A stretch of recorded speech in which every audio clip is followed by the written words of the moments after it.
Մասնակիցներից Ռիփսիմեին հետաքրքրում է Գագիկ Ծառուկյանի որդու Հովանեսի գործունեությունը։ Վերջին շրջանում մեծ ակտիվություն է ցուցաբերում ձեր որդին Հովանես Ծառուկյանը։ Նրան հաճախ կարելի է տեսնել տարբեր միջոցառումներում, հատկապես պատերազմի ժամանակ մասնակից եւ վիրավորում ստացած տղաների հետ։ Ասեկոսներ են պատտվում, որ նա ուզում է դառնալ падգամավոր, հարցս հետեւյալն է. արդյոք ունի նման ցանկություն, հավակնություն թե ոչ։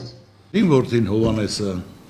ոչ ցանկություն ունի, ոչ էլ իրավունք ունի, իր տարիքը չի համապատասխանում։ Ես ուրախ եմ, հպարտ եմ, որ իմ որդին լավ գործեր է կատարում։ Առաջարկել է, որ ես անպայման ուզում եմ, որ կարողանամ վիրավորված տղաների համար պայմաններ հնարավորություն ստեղծենք, որ կարողանամ իրենք մարզվելու, պարապելու հնարավորություն ունենան։ Ասեմ, որ շատ դժվար է, պատասխանատու է, ես պատասխան եմ, ասեմ, եթե դու պատասխան ես, ես պատասխան եմ, տղա ջան, ապրես, հալելակեց, որ դու դրա մասին մտածում ես, եւ այդ ժամանակ ծանոթացել եմ Էրիկի հետ, բանակում վիրավորված, որը որպես տղա, որպես մարդ իր պահվածքով բոլորն էլ հարգում են, կամք ունի, ձգտում ունի, բոլոր ամեն ինչով։ Ես Էրիկին նշանակեցի Օլիմպիական կոմիտեի նախագահի օգնական,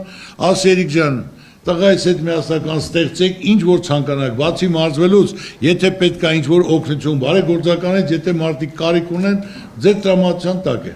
Եվ երկուսը միասնական աշխատելով, իրար հետ նայելով, իրոք կատարում են գործ, մեր հերոսները, որոնք բանակում կյանքը չեն խնայել, ճակատագիր գնացել են, նրանք այսօր կարիք ունեն, ուշադրության վերաբերմունքի, որ անտեսված չլինեն, նրանք արել են այն, ինչ որ պետք է երկրին ժողովրդին իրաց ցավը տանեն։ Մենք էլ իմ տղան էլ Էրիկն էլ նույն պատասխանատու ընկերություն են անում, աջակցում են, լավ բան են կատարում եւ օրինակ են ծառայում։ Դրանից հետո տղաս դիմեց, մի հարց էլ ունեմ դիմել, ասի տղա ջան, ասա, ոչ օլիմպիական սպորտաձևերը, որը չի ֆինանսավորվում պետության կողմից, որ երեխաներ կան, պետք է գումար վճարեն, սոցիալական ծանր վիճակում են, մենք ստեղծենք պայմաններ, որ նրանք պարապեն։ Փայլուն միտք է, դուք ճիշտ հասկացեք, որ երեխաները փողոցից պետք է կտրվեն, հրավիրել ենք բոլոր ոչ օլիմպիական մարզաձևերին, միություն ենք ստեղծել, տղաս ներգրաված է եւ այնտեղ դպրոցներ բացելով, կազմակերպելով, անցյալ տարի 800-ից 1000 հոգի, որը հավաքագրել են, որ երեխաները առանց վճարի պարապում են, որը դա իհարկե մեր երկրի պարում դա շատ փոքր է, քիչ է, որ պետք է լինեն 10000, 20000, 30000, որը մենք պատրաստ ենք։ Ու այդ գործերով նրանք զբաղվում են ու օրորի ավելի ընդլայնելով, ավելի մեծացնելով, ասել են, որ Էրիկին էլ եմ ասել, Հովանեսին էլ եմ ասել եւ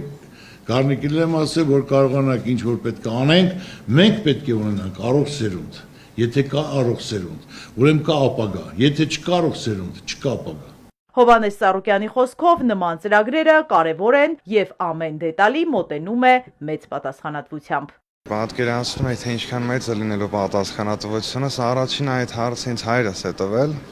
որ ես պատկերացնում արդյոք թե ոչ, եւ եթե չպատկերացնեի, ես ինչքան մեծ է լինելու պատասխանատվությունը, չէի մտնի այդ աշխատանքի տակ, չէի ստանձնի այդ աշխատանքը։ Ես շփվելով շատերի հետ ընկերություն անելով մարտարվեստների ներկայացուցիչների, ստացա այդ միտքը եւ սկսեցի մշակել ծրագիրը ու մենք սկսեցինք զարգացնել։ Եվ ասեմ ավելին, այլ խոսքերով դա պատվի հարց է ինձ համար, մենք պետք է այդպես էլ շարունակենք։ Ու ինչպես հայրս է ասում, համաձայն իր խոսքին, եթե չկա առողջ սերունդ, չկա ապագա։